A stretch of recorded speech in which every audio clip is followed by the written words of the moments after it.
Now at 10, two rival Lakeville high schools stand together for strength in tragedy. Coming up, we'll show you how Lakeville is remembering the students who lost their lives this week. Plus, plenty of questions and few answers behind the mysterious death of an HCMC doctor. And a public health crisis in Ramsey County. The increase in violence is a public health crisis, and we need our community-wide intervention. Tonight, a new plan to end the violence in our schools. Thanks for joining us. Lakeville Strong on full display. The city's two high schools came together tonight in a show of support during a basketball game. Lakeville North stood in solidarity with South High School students who are mourning the tragic deaths of classmates Jake Flynn and Johnny Price. Adrian Broaddus is live with more on tonight's tribute. Adrian? Good evening to you, Julie. This flag flying at half-staff behind me is a reminder of the loss. Inside of the high school, we saw multiple symbols of unity. On this night, Lakeville North has home court advantage, but before tip-off between the two rival schools, you couldn't tell the teams apart. We fight each other, but if something happens, we're there for each other. Both wearing blue warm-up uniforms, a show of solidarity. Words cannot express the tremendous grief our Lakeville area community is experiencing over the tragedy of the past weekend. And as the players stepped on the court, they formed a circle and paused to recognize the South students who were killed when the pickup truck they were riding in rolled over Friday. We would be separated, one North kid, one South kid, and same with the coaches, and hold hands and, again, just show unity. Throughout the night, both teams experienced highs and lows throughout the game. In the end, our deepest sympathies go out to the families and friends of Jake Flynn and Johnny Price. As our community struggles to return to normalcy, we will stand united as we begin the process of recovering. Almost everyone attending the game wore blue. Blue was Jacob and John's favorite color.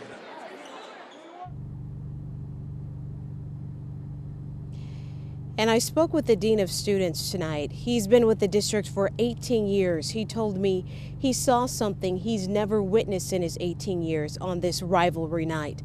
During halftime, both North and South students met up on center court and they embraced each other, hugging, sharing tears, and remembering. Tonight, North won the game 78-77. Julie and Randy. All right. Thank you, Adrian. Well, two Central High School students have pleaded not guilty to charges connected with the assault of a teacher, an assistant principal, and a school resource officer. The Ramsey County Attorney's Office says the teacher who was choked unconscious and then thrown to a table last Friday was hospitalized with a concussion.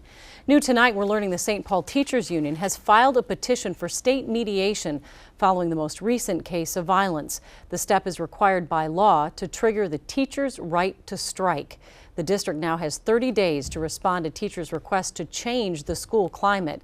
They include adding social workers, counselors, nurses, and school psychologists, staffing and time for special education staff to improve student inclusion, support for teachers to expand their work with parents, and smaller class sizes.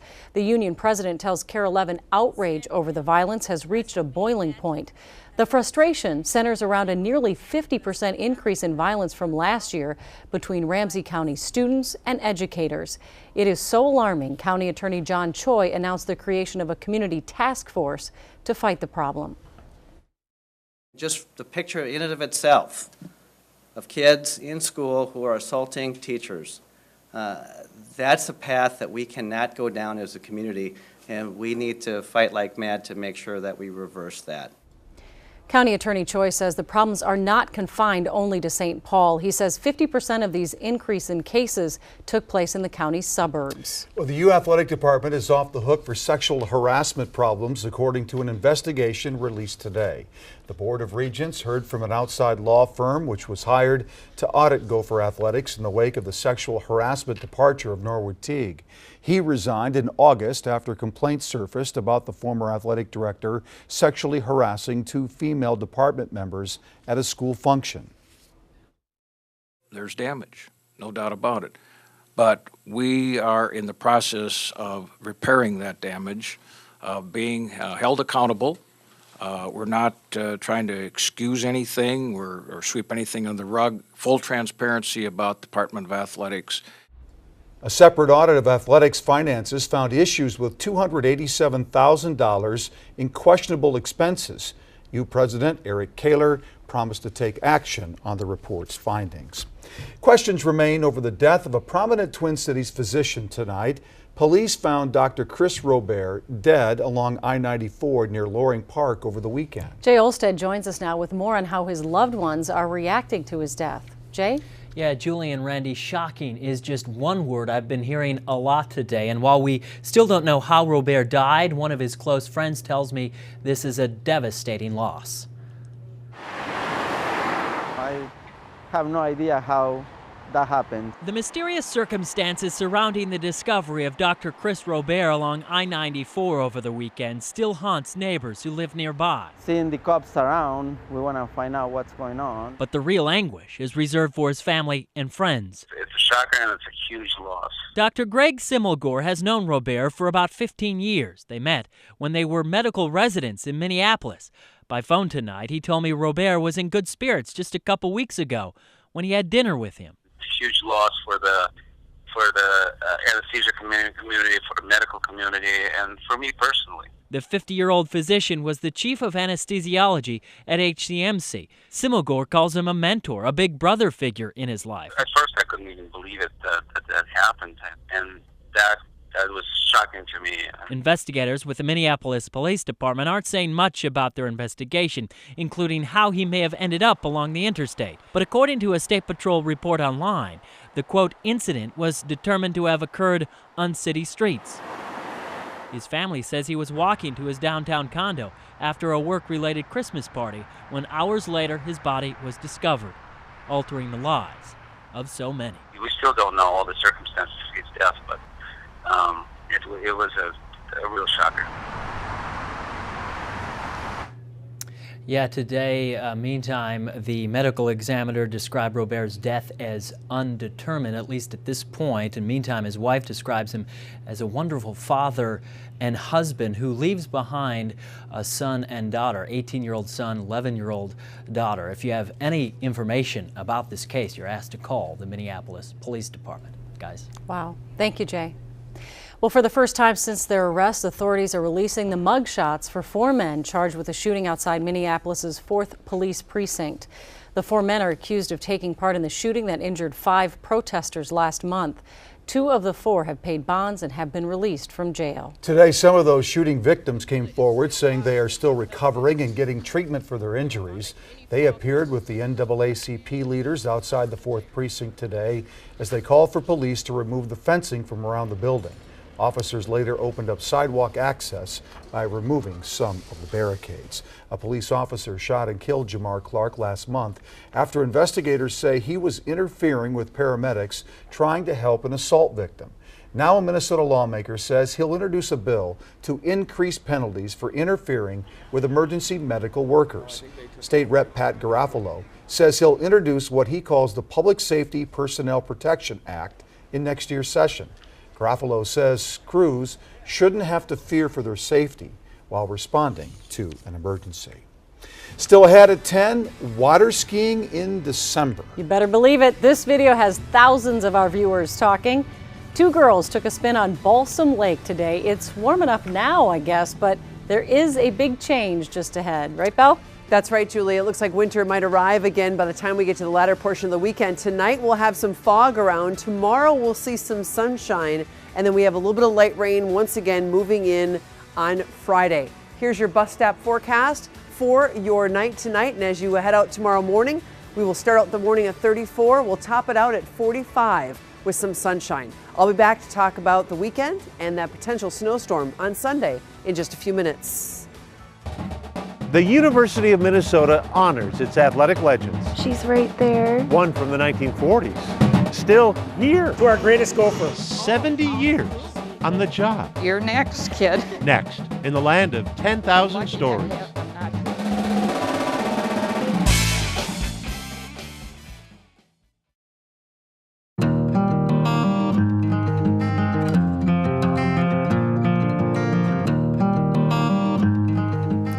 1945 is celebrated as the year that brought an end to World War II, but 1945 was also the beginning of Mary Spalding's career in the Gopher ticket office.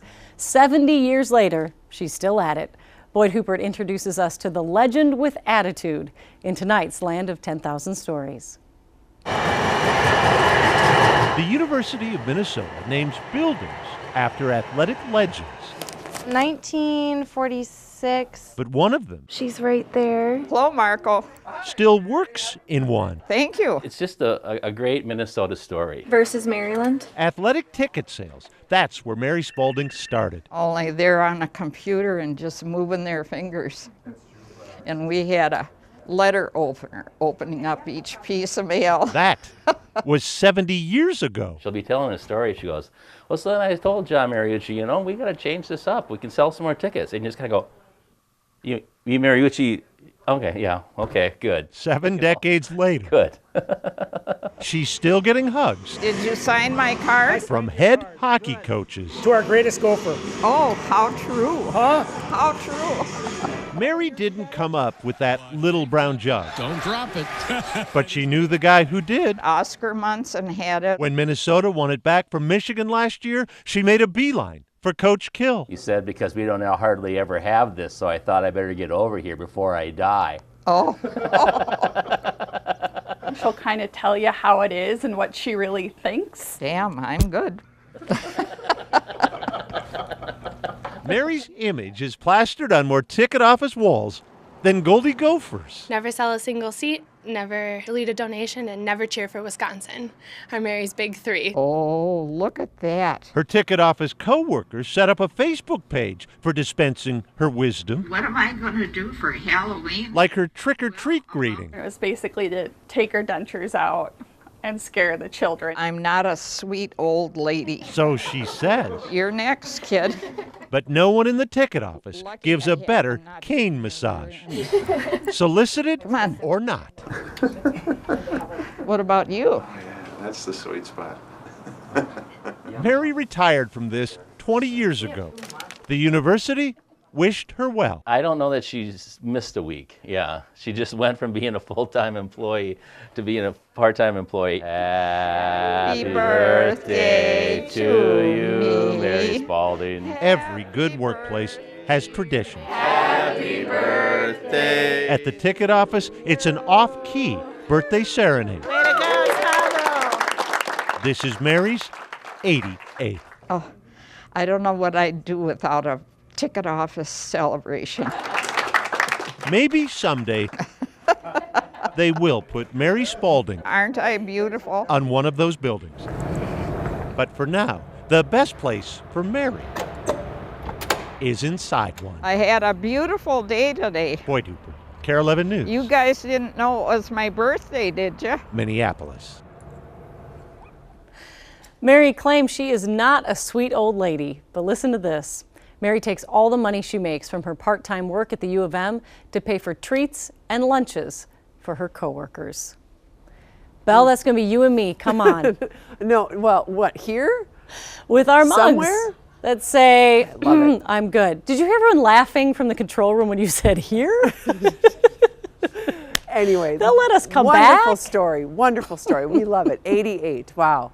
That's what keeps the world moving, let me tell you. Let's take a look at what's happening across the region, what we expect once again as we move through the rest of your night. We're going to start out with a little bit of fog tonight as we can go to the maps and show you what's happening. Thank you. We do have some fog that is out there right now, but it is going to be clearing out.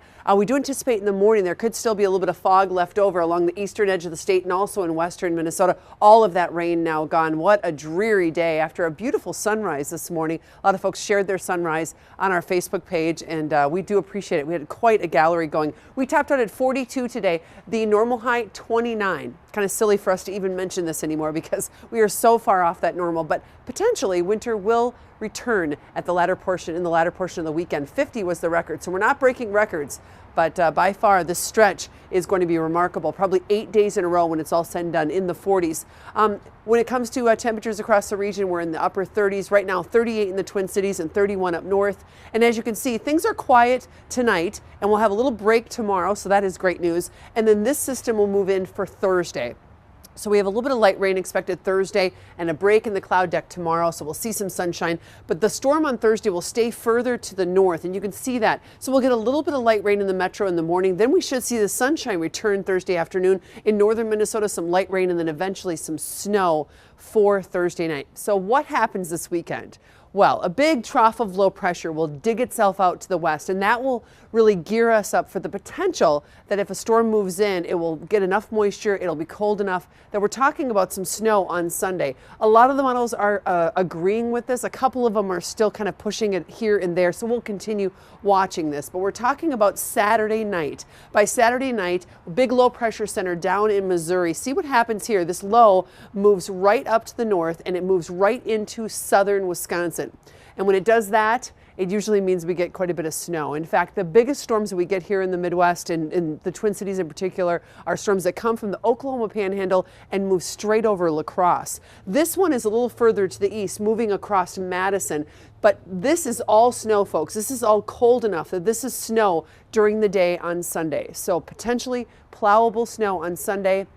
And then after that, it does stay a little cooler, but not that cold, only in the 30s. Tonight, 34, fog developing overnight. 4:32 is our sunset tonight. Tomorrow morning, 7:39, we'll wake up to some fog and we'll get some sunshine in the afternoon. 45 degrees for your daytime high.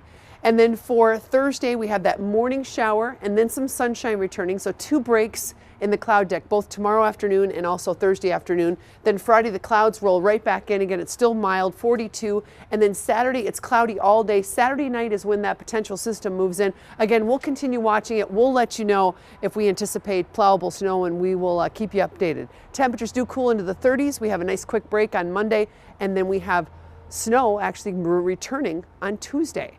Speaking of snow and Christmas, we've got Randy Shaver here himself for Toys for Tots. Hi, Randy. Nice segue, Belle. I appreciate it very much. Toys for Tots continues through December 20th, and tonight Gunnery Sergeant Civitello is here to tell us a little bit about, you see the backyard and all the folks out here, but we have a tent out here as well. How busy has it been, and what's a good time for people to stop by? It's been steady throughout the day, sir. A good time to stop by is around lunchtime, around 5 o'clock on the drive home from work, and then if you get that late night shopping in, around 9 o'clock at night will be fine, sir. There's no reason to call me sir, but I appreciate it very much. Thank you, and thank you for your service. Don't call me sir. He's done that 3 times now. Lynn is here now. Lynn, tell us with what group you're with and what you guys have done for Toys for Tots. I'm with Audi Minneapolis, and we will be collecting toys all month. So come in and test drive one of our Q5s or A6s and drop off a toy. And how long have you guys been connected with Toys for Tots? This is just our 2nd year, so we hope to continue. All right, we appreciate you being here tonight. Thank you, folks, for being here. And this is John. And John, I'm going to let you tell us what this big group, who you're with, and tell us a little bit about what you guys have done. Yeah, we're with Frauenschuh Healthcare Real Estate, and we're located in the France Place office building. We had 3 really big-hearted women that put out flyers and promoted our event with big boxes, and we had a goal of collecting 300 toys, and we collected over 350 to date so far. Fantastic. So you said so far you're going to continue to do more. Is that the plan? I think our plan is till the end of this week, through tomorrow. Is that one of the good-hearted women behind us? There's 2 of them right there, yes, absolutely. Well, you have a great group, and we really do appreciate you guys coming out and telling us what you did for Toys for Tots. Just a reminder to folks, Toys for Tots will run through December 20th, and you can stop by out here at KARE between 8:30 and 10:30 at night to drop off your toys. We're going to take a short break. Sports is next. Stay with us.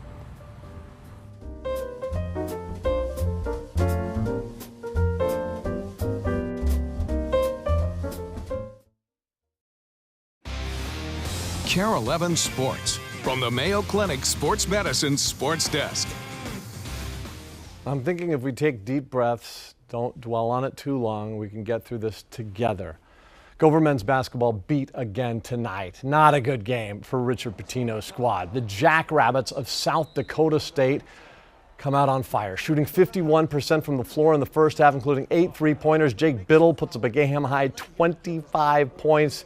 Keep in mind, Gophers just lost to South Dakota on Saturday. They trailed by 23 at the half and were never in this game. South Dakota State getting its first win in 18 tries over the Gophers. A horrific loss for Minnesota, 84-70 the final. Cramming for a test, and it's going to be quite a test for the Minnesota Vikings. Minnesota traveling to Arizona to face a 10-2 Cardinals team Thursday night. It's the kind of assignment that's got head coach Mike Zimmer burning the candles at Winter Park in preparation. I went to McDonald's on the way home because I was hungry and ordered 2 cheeseburgers and I only got 1. It's kind of weak it's been. Your cardiologist appreciates it. Yeah, it's probably true. I haven't been eating very good either, though. And another point of concern, Anton Exum is put on injured reserve. The safety who'd been filling in for the injured Harrison Smith will be replaced on the roster now by Sean Prater. Prater played 18 games with the Vikings in 2013 and 2014. Time now to check in with Wolves big man Nikola Pekovic, likely just a few weeks away from returning from his injury back to action. This is the debut of season 3 of this segment that we call Perk and Peck. Reunited. Last time we went ice fishing, it was amazing. Then after that, I kind of went a little bit, I kind of like veered off, way off course, and I made you go Halloween shopping with me. That was terrible. That was that was a bad idea. That's when I realized, oh my God, Peck's never going to speak to me. No. You just get a minus, you know, like a yellow card in soccer. You out. It's like a 3? Go to the locker room. I'll give you 3. But welcome back. I mean, we're thrilled to have you back, and looking like, you know, it's going to be, you know, an imminent return, like within a few weeks, maybe. Yeah. Have you ever had a bad cough and had to take some Ricola? No. That'd be amazing, dude. Just because if Nikola was taking Ricola and just, you know, knocking it back. I'm trying to get you some endorsements here. Like if you Ricola, what? I'm fine. You're fine? Yeah, I don't know. Can you drop a little Montenegrin on me right now? I don't know. Here's again, Peck and Perk, another TV show for you. Yeah, say that. Let me see. I opet danas Peck and Perk, još jedna emisija samo za vas. Peace out. He said a lot with his ending gesture. I don't know. Yeah. You know, there's some debate as to whether it's Perk and Peck or Peck and Perk. He says it's Peck and Perk. I don't know. He's very large. I would go with what he says. I think I'd go with that too. As a matter of fact. Right, 6'11", 300 pounds. I love it. I love it. Nice to see him back on the court playing too. Yeah, just a few weeks. Yeah. Up next, 'tis the season for ugly sweaters. We have that story when we come back.